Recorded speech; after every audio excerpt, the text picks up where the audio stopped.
สบายดีทุกคนหมู่เพื่อนทุกคนและชาวเฟซมุกทุกคนขอให้พากติดตาม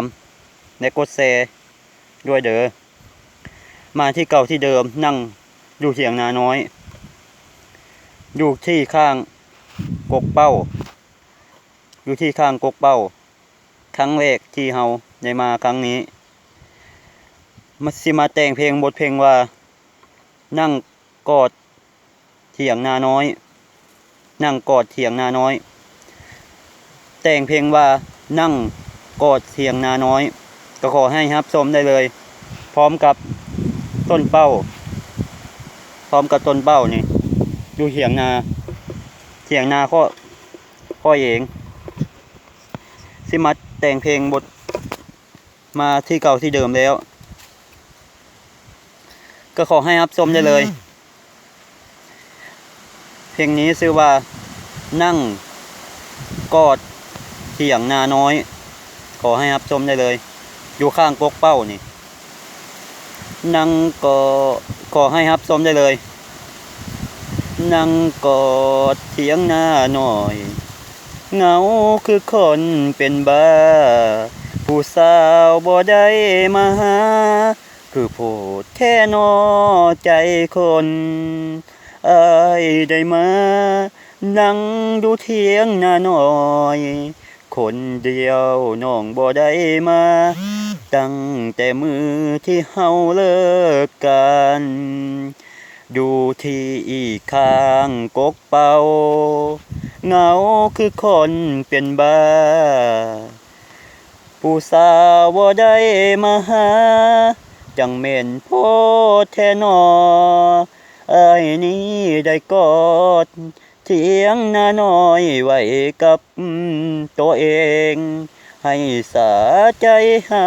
ใจเพื่อลืมน้องให้ไปดอกน้ำกอดเถียงนาน้อยบ่ฮู้สิเฮ็ดจังใด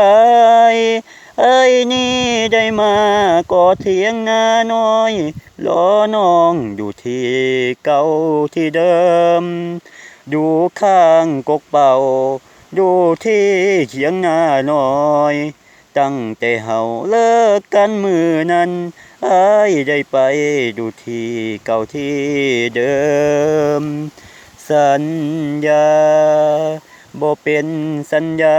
ดอกน้ำตาอ้ายนี้ได้มาครั้งแรกดูที่เถียงนาน้อยดูข้างกกเป่าครั้งแรกที่เฮาสัญญาว่าหักกันมือนั้นมือนี้อ้ายได้ไปเถียงนาน้อยสัญญาอยู่ที่เถียงนาน้อยบ่ฮู้สิเฮ็ดจังใดอ้ายนี้ได้ซึมเศร้าได้แต่กอดเถียงนาน้อยไว้กับตัวเองให้มันสะใจดูที่ข้างกกเป่าครั้งแรกที่เฮาสัญญาว่าจะฮักกันบ่ฮู้สิเฮ็ดจังใดดูที่เถียงนาน้อยอ้ายได้ไปดูเองแล้วน้ำตาของงัวแพเสียดน้ำตาให้มันสะใจร้องไห้ไอ้ไปดอกน้ำดีทุกน้ำตาดอกน้ำ